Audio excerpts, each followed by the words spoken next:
नमस्कार, मैं हूं रवि जैन और आप देखना शुरू कर चुके हैं सबकी खबर। मध्य प्रदेश विधानसभा के जो चुनाव परिणाम आए तो सबसे ज़्यादा चौंकाने वाला चुनाव परिणाम था दतिया का।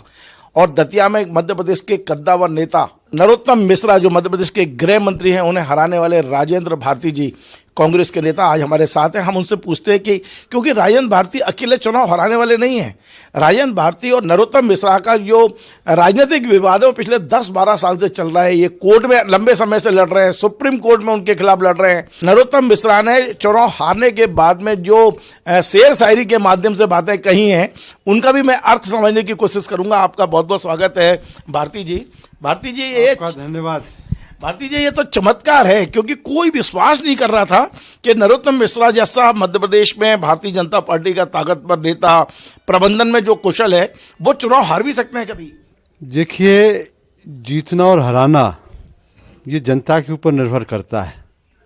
पिछले 15 वर्षों में नरोत्तम मिश्रा जी वहाँ से विधायक रहे, मंत्री रहे, लेकिन उन्होंने जनता के ऊपर बहुत अत्याचार और शोषण और दमन किया है। अपने पद का और पुलिस का सर्वाधिक दुरुपयोग किया और यही कारण है कि उनको जनता ने पराजय का सामना कराया। अब वो क्या कह रहे हैं, सुन रहे हैं शेरो शायरी के माध्यम से, वो अच्छी तरह से समझ सकते हैं, क्योंकि यहाँ उनका कंपटीशन माननीय शिवराज सिंह जी से वो करते रहे हैं, तो हो सकता है उनके लिए भी कह रहा हूँ ये शेरो शायरी। ये तो उन्होंने तो ये कहा ना कि तुम्हारी जीत से ज़्यादा चर्चे मेरी हार के हैं, तो सीधा सीधा आप पे अटैक किया उन्होंने। नहीं, उनके जीत से ज़्यादा चर्चे मेरी हार के हैं। ये तो दिल बहलाने के लिए गालिब ख्वाब अच्छा है, दिल बहलाते रहिए और 5 साल बहलाइए। अब आप दिल शेरो शायरी करिए और दिल अपना बहलाते रहिए। देखिए, ये माना जा रहा था कि वो दतिया डबरा से दतिया आए थे और फिर दतिया में उन्होंने बहुत विकास किया और मैनेजमेंट के माहिर थे, पैसे की भी कोई कमी नहीं थी। तो ये हुआ कैसे 2023 में राजेंद्र भारती ने ऐसा क्या किया? मतलब माई की कृपा इस बार पलट कैसे गई? वो तो कह रहे जब तक माई की कृपा है मुझे कोई हरा नहीं पाएगा। माई की कृपा सभी के ऊपर रहती है, कोई उनके अकेले के ऊपर नहीं है, सभी लोगों के ऊपर है। जो वहाँ के निवासी हैं उनके ऊपर और ज़्यादा है, क्योंकि वो तो उनके सानिध्य में ही 24 घंटे रह रहे हैं। उनकी कृपा उनके ज़्यादा ऊपर रहती है। वो तो डबरा से यहाँ दर्शन करने आते थे, मैं वहीं के वहीं दर्शन करने जाता हूँ, तो इसलिए माई की कृपा दतिया के लोगों पर ज़्यादा है। बाकी जिस उद्देश्य के साथ लोग वहाँ जाते हैं वो शायद उनका उद्देश्य अच्छा नहीं रहा, लक्ष्य अच्छा नहीं रहा। और पिछले जैसा मैंने बताया 15 वर्षों में उनका कार्यकाल अच्छा नहीं था। वो काली युग का समय है जिसका अंत हुआ, और सर्वाधिक दुरुपयोग उन्होंने पिछले 2.5 वर्षों में, 3 वर्षों में पुलिस का किया है। पुलिस थाना वही चलाते थे और फर्जी केस लोगों पर बनवाते थे, जनता को परेशान करते थे। बस हमने तो जनता के साथ मिलके उसके साथ लड़ाई लड़ी है जनता की, और पिछले 15 वर्षों से हम लड़ते रहे, ना झुके, ना टूटे, ना बिके। उन्होंने सारे प्रयास किए, ये काम वो नहीं कर पाए कि ना तो मुझे झुका पाए, ना तोड़ पाए और ना खरीद पाए। तो ये जनता ने मुझ पर विश्वास किया कि पिछले 15 वर्षों से लगातार एक दुर्दांत नेता से, व्यक्ति से लड़ते रहे, उसका सुखद परिणाम जनता ने मुझे दिया। राजेंद्र भारती पहले कोर्ट से हराना चाहते थे, लेकिन वहां आपको सफलता नहीं मिल पा, अपने वोट से हराया। ये बात आपकी सही है, और कोर्ट से भी वो एक हारे हैं। भारत निर्वाचन आयोग ने, सुप्रीम कोर्ट में अपील हो गई। भारत निर्वाचन आयोग में वो आयोग घोषित किए गए हैं 3 साल के लिए। उसके बाद मामला हाई कोर्ट में गया, हाई कोर्ट से भी वो हारे हैं, सिंगल बेंच से। डबल बेंच से भी उनको स्टे नहीं मिला था, सुप्रीम कोर्ट से स्टे मिला, फिर डबल बेंच ने फाइनल फैसला उनके पक्ष में दिया, जिसके खिलाफ पेड न्यूज़ की अपील सुप्रीम कोर्ट में पेंडिंग है। लेकिन सबसे बड़ी अदालत जनता की होती है, वहाँ से उनको वोट के माध्यम से जनता ने हरा दिया। लेकिन राजेंद्र भारती जी, ये तो अंधा भी बता देगा कि पिछले 15 साल में नरोत्तम मिश्रा के कार्यकाल में दतिया का विकास हुआ है।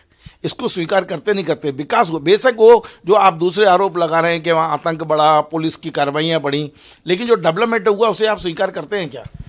देखिए, डेवलपमेंट तो हमेशा होता रहा है, सभी पूरे देश का हुआ है। दतिया का भी विकास हुआ, 1952 से चुनाव हो रहे हैं, 1952 से दतिया का विकास हुआ, कांग्रेस शासन काल में भी हुआ। विकास एक सतत प्रक्रिया है और विकास होता रहता है। अभी तो उसका श्रेय नरोत्तम को नहीं जाता। नहीं, श्रेय उनको नहीं जाता है, क्योंकि श्रेय तो सतत प्रक्रिया है और ये कोई जनप्रतिनिधि होता है तो उसका दायित्व ही होता है। विकास के बजाय उन्होंने उसमें भ्रष्टाचार बहुत ज़्यादा किया है और भ्रष्टाचार के कारण उनकी छवि जनता में ठीक नहीं रही दतिया में।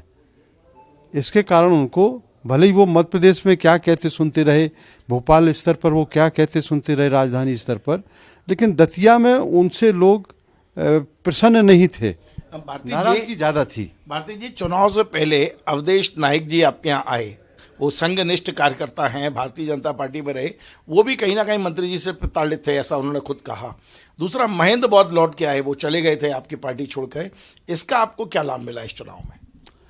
देखिए, अवधेश नायक जी हमारे साथ पूरे समय रहे और उन्होंने दिल से हमारा कांग्रेस पार्टी का प्रचार किया और एक माहौल बनाने में महेंद्र बौद्ध जी ने भी सहयोग किया है। हालांकि वो बहुत कम दतिया में रहे, लेकिन उनका भी सहयोग, अपेक्षित सहयोग रहा है और सारी कांग्रेस यूनाइटेड थी। वो हमारे किसी भी कार्यकर्ता को, जिनके खिलाफ उन्होंने पिछले 3 वर्षों में 300 कार्यकर्ताओं के खिलाफ फर्जी मामले बनाए, लेकिन खास बात ये रही कि एक भी कार्यकर्ता को वो तोड़ नहीं पाए। सारे कांग्रेस के कार्यकर्ता, हजारों कांग्रेस के कार्यकर्ता एकजुट होके काम करते रहे और यहाँ तक कि जो भारतीय जनता पार्टी में लोग थे, नेता और कार्यकर्ता, वो उन्होंने भी हमारा सहयोग किया, क्योंकि वो इनसे खुश नहीं थे। इनकी जो कार्यप्रणाली है वो बड़ी दूषित, प्रदूषित और दोषपूर्ण है, लोगों को परेशान करने वाली, लोगों को तानाशाही दिखाने वाली कार्यप्रणाली है, जिसके कारण लोगों ने इनसे छुटकारा पाने के लिए इनको डबरा वापस भेज दिया।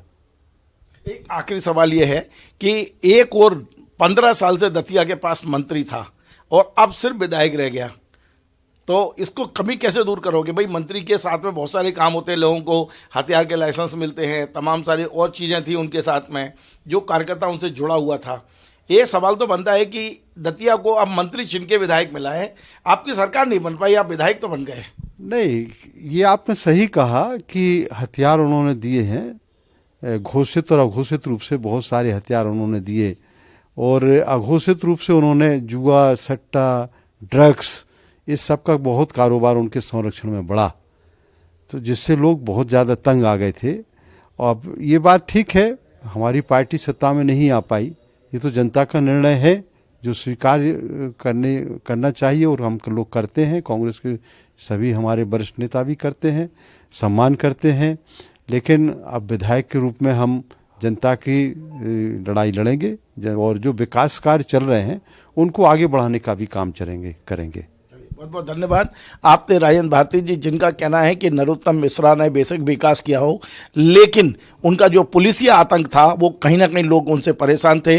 विकास सतत प्रक्रिया है, कोई एक व्यक्ति को श्रेय नहीं दिया जा सकता, लेकिन नरोत्तम मिश्रा की जो पराजय हुई है वो वहाँ व्यक्तिगत लोग जो नाराज थे उनके कार्यशैली से, उसके कारण से हुई है। और इनका ये भी कहना है कि बेशक वे 3 बार से मंत्री थे, 15 साल से मंत्री थे, लेकिन वे उस क्षेत्र के विकास को आगे बढ़ाने का पूरा प्रयास करेंगे।